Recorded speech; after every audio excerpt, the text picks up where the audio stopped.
दोस्तों आज का हमारा टॉपिक है AC supply 220 volt and 440 volt difference. 220 voltage और 440 वोल्ट के बीच में क्या डिफरेंस है। तो दोस्तों वीडियो शुरू करते हैं। हमारे पास दो तरीके के करंट होते हैं, एक एसी सप्लाई और दूसरी डीसी सप्लाई। एसी सप्लाई में दो तरीके की पावर होती है, एक सिंगल फेज सप्लाई और एक three phase supply. Single phase का मतलब के 220 240 वोल्ट यह सिंगल फेज सप्लाई है और थ्री फेज में 415 वोल्ट 440 वोल्ट इस तरह की सप्लाई होती है। मतलब के सिंगल फेज में एक फेज होता है और एक न्यूट्रल होता है और थ्री फेज में तीन फेज होते हैं। आप लोगों को समझाने के लिए मैंने यहाँ पर एक ड्राइंग बनाया हुआ है। यह जो ऊपर वाला रेड कलर का वायर है वह आर फेज है और यह ब्लू कलर का वायर है वह बी फेज है और यह येलो कलर का वायर है वह वाई फेज है। अब यह हो गया आर फेज, वाई फेज और ब्लू फेज। अब यह हमारे हो गए थ्री फेज। यह जो डायग्राम मैंने दोस्तों आपको बताया है यह ट्रांसफार्मर के वाइंडिंग का डायग्राम है। अब दोस्तों हमारा न्यूट्रल कहाँ से आता है, यह तीनों वाइंडिंग यहाँ पर शॉर्ट हो रही है। मतलब कि यह रेड वाइंडिंग और यह येलो वाइंडिंग और यह ब्लू वाइंडिंग, यह तीनों वाइंडिंग यहाँ पर जा करके शॉर्ट हो रही है। और दोस्तों यह जो वाइंडिंग शॉर्ट हो रही है इस पॉइंट पर वहां से हमें मिल जाता है न्यूट्रल। दोस्तों आप लोग यह सोच रहे होंगे कि यहाँ पर शॉर्ट सर्किट क्यों नहीं होता है। यह जानने के लिए मैंने न्यूट्रल और अर्थ के बीच में क्या डिफरेंस है यह वीडियो बनाया हुआ है। वह वीडियो आप देख सकते हो, आपको समझ में आ जाएगा। अब हमें यह जानना है कि 220 और 440 वोल्ट में क्या अंतर है, दोनों में क्या डिफरेंस है। जैसे कि हमने मल्टीमीटर लाया और इस मल्टीमीटर में एक लीड को मैंने फेज पर लगाया और दूसरी लीड को मैंने न्यूट्रल में लगाया, तो मुझे यह मल्टीमीटर वोल्टेज बताएगा 220 वोल्टेज या तो 240 वोल्टेज भी बता सकता है। अगर मैं इस मल्टीमीटर को न्यूट्रल में ना लगा करके यह फेज में लगाऊंगा तब मुझे यहाँ पर वोल्टेज बताएगा 440 वोल्टेज।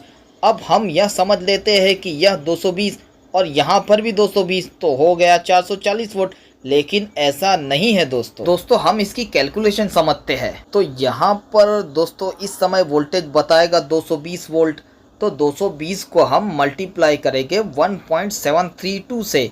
यह जो 1.732 है वह हमारे √3 की वैल्यू है। यहाँ पर भी √3 आएगा, उसकी वैल्यू रखनी है 1.732। यहाँ पर हमें 220 वोल्ट को 1.732 से मल्टीप्लाई करेंगे तब हमारा वोल्टेज आएगा 381.04 वोल्टेज।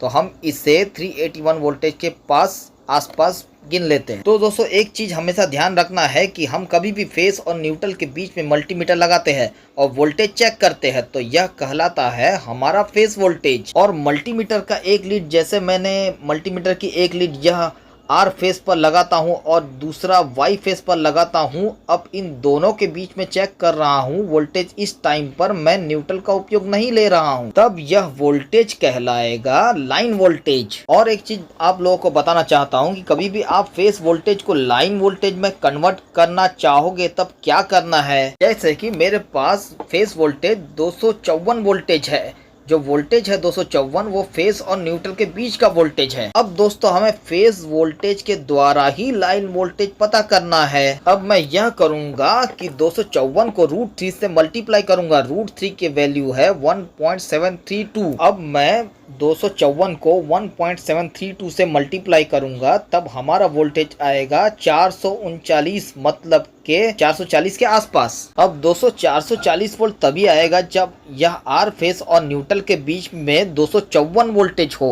और वाई या तो बी फेस और न्यूट्रल के बीच में 254 वोल्टेज हो। अब मैं यह दोनों फेस के बीच में वोल्टेज मेजर करूंगा तब हमारा वोल्टेज बताएगा 440 वोल्ट। अगर दोस्तों मेरे पास 254 वोल्टेज है तब मैं 254 वोल्टेज को 1.732 से मल्टीप्लाई करूंगा तब हमारा वोल्टेज आएगा 440 वोल्ट। दो चीजें दोस्तों ध्यान रखना, मैं कभी भी फेस और न्यूट्रल के बीच में वोल्टेज चेक करता हूं तब यह वोल्टेज हमारा कहलाएगा फेस वोल्टेज, जो है हमारा 220 वोल्टेज। और दूसरा दोस्तों कभी भी मैं दो फेस के बीच में वोल्टेज चेक करता हूं और तब यह वोल्टेज कहलाएगा लाइन वोल्टेज, जो है हमारा 381 वोल्टेज, 381 वोल्टेज। तो दोस्तों उम्मीद है कि आपको बहुत अच्छी और बेहतर जानकारी मिली होगी।